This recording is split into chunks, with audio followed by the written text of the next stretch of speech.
Anda siapa ya? Nama saya Anas. Anas.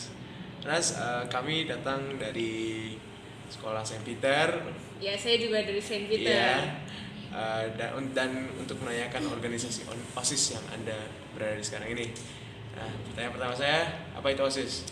OSIS adalah organisasi siswa intrasekolah. OSIS itu biasanya selalu ada di setiap sekolah, itu wajib. Jadi kayak organisasi sekolah yang kayak dari siswa sendiri dibentuk. Jadi buat ada untuk menancapkan suatu tujuan. Oke. Apa syarat untuk masuk anggotanya? Syarat untuk masuk anggotanya sebenarnya simple.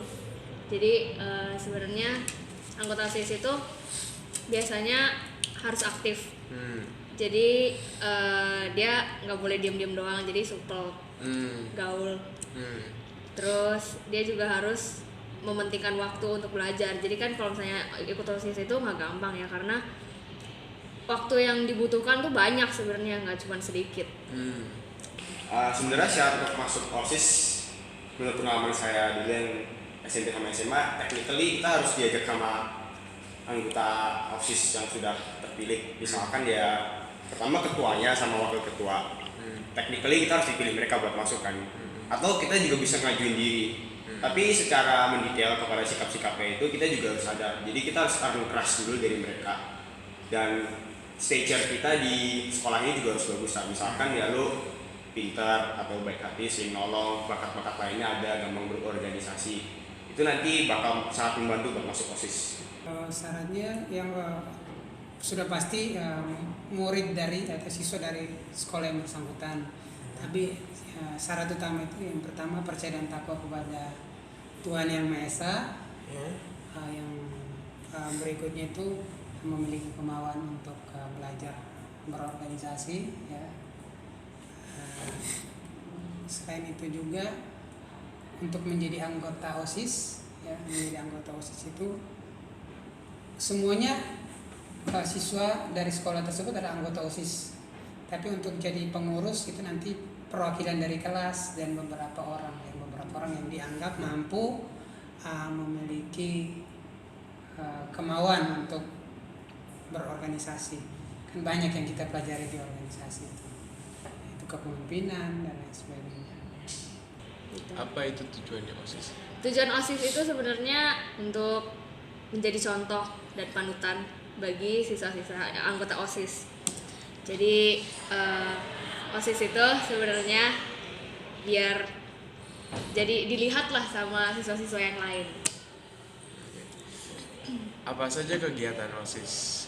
Banyak, misalnya kalau dari Saint Peter sendiri Storm, Saint Peter's Sports and Art Competition. Terus ada class meeting.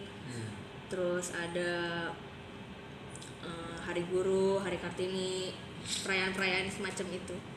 Jadi sebagai anggota OSIS kebanyakan ya kita sendiri tahu kan definisi OSIS apa. Kita bakal mengelola kegiatan-kegiatan sekolah. Jadi misalkan di sekolah ada 17 Agustusan atau bakti sosial atau acara-acara lainnya ya, kita nanti bakal ngadain meeting, kita bagi persepsi, terus kita planning buat bikin acara itu sebagus mungkin, sehebat mungkin. Jadi sebenarnya OSIS itu kayak pengelola acara-acara sekolah oleh siswa, karena di OSIS nanti semua anggotanya pasti siswa dan hanya ada satu guru yang membantu, satu atau dua guru. Tapi sebenarnya yang apa yang kita lakukan itu adalah membahas acara dan membuat acara dari siswa untuk siswa oleh siswa. Kapan saja rapat yang diadakan OSIS? Rapat itu setiap ada kegiatan pasti ada beberapa kali rapat sebelum kegiatan itu berjalan. Oke. Suasana apa yang coba dimunculkan saat berkumpul atau saat rapat? Sebenarnya kalau saat berkumpul itu harus tenang ya, itu pasti. Jadi biar kalau saya satu berbicara pasti yang lain mendengarkan. Nggak boleh ribut. Yang pasti kita efisien ya, karena kan di rapat itu semua orang punya pendapat kan. Setiap orang pasti punya pendapat. Dan itu kadang-kadang banyak yang bertentangan, kita harus efisien mungkin. Semua orang harus bisa mengemukakan pendapat sendiri. Jadi kan yang tanya apa yang ingin suasana apa yang ingin dibangkitkan. Sebenarnya suasana di mana semua orang itu mereka bisa yakin untuk memberikan opini. Karena kadang-kadang ada suasana kalau kita hanya di kalangan teman-teman saja, karena suasananya sengit atau tidak kondusif, kita kadang-kadang ingin mengeluarkan pendapat tapi nggak bisa. Padahal pendapat itu kan kita tidak tahu bagus atau enggak. Jadi di OSIS sebenarnya kita ingin memunculkan seperti yang suasana-suasana yang kondusif dan mendukung siswa-siswa supaya mereka confident aja ngasih pendapat. Bagaimana pembentukan OSIS sesuai UU? Pembentukan OSIS sesuai undang-undang. Jadi dalam undang-undang itu jadi mengharuskan setiap sekolah untuk memiliki satu organisasi resmi namanya OSIS. Itu diatur dalam undang-undang, terus diperjelas dalam Permendiknas. Ya, ada Permendiknasnya juga dalam sistem pendidikan Indonesia. Begitu. Jadi setiap sekolah itu wajib untuk memiliki organisasi untuk menjadi wadah bagi para siswa untuk belajar berorganisasi, namanya OSIS. Berikutnya, apa itu peran guru sebagai pembimbing OSIS? Peran guru adalah memberikan bimbingan, ya.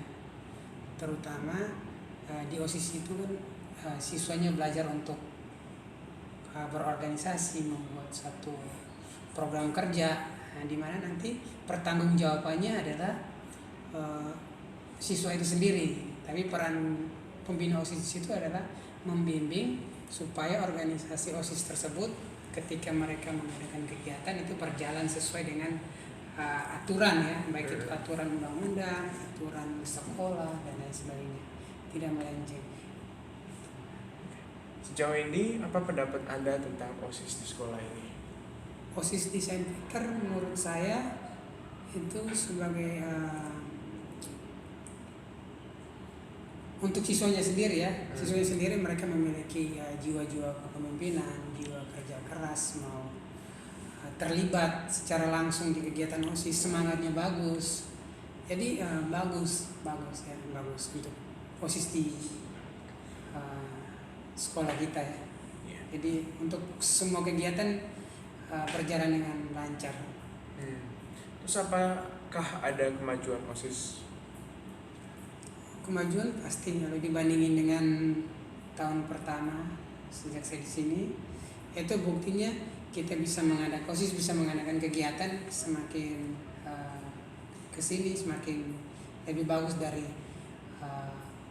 OSIS tahun sebelumnya. Dalam arti OSIS yang sebelumnya jelek bukan, tapi OSIS yang sekarang lebih bagus, menurut saya lebih bagus, acaranya lebih, karena partisipasinya lebih banyak, partisipasi dari siswanya untuk berorganisasi. Sejauh ini apa pendapatmu tentang OSIS di sekolah ini?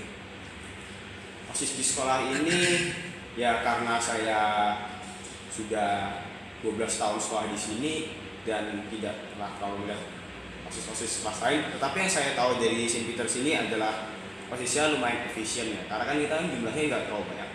Sebenarnya jumlah orang itu semakin banyak orang kan semakin banyak apa yang kita bisa kerjain, tapi kan kadang-kadang semakin banyak bentrok berbanding terbalik sama hasil efisiensinya. Jadi sebenarnya di OSIS kita yang berjumlah sekitar 20-30 orang itu sebenarnya udah cukup baik, ya, karena kan kalian sendiri bisa lihat kita acara-acara juga tidak ada yang pernah tidak baik, semuanya kita anggap baik dan emang sejujurnya menurut kalian juga baik, kan? Setiap sekolah kan punya ciri khas sendiri, kan, kita nggak bisa bilang bagus atau tidak. Tapi biasanya itu suatu organisasi OSIS sekolah kalau dikatakan maju apabila mereka mampu membuat yang namanya perencanaan melalui program kerja terus dilaksanakan dengan baik dan ada laporan pertanggungjawabannya. Ya, kita Saint Peter nggak bisa dibandingin dengan sekolah-sekolah yang sudah jauh sebelum itu. Tapi untuk 10 tahun kita ada, ya, sekarang tahun ke-11, OSIS kita termasuk yang bagus juga karena ketika kita mengadakan kegiatan orang lain tuh pada tahu gitu. Oh, ini Saint Peter lagi. Oke.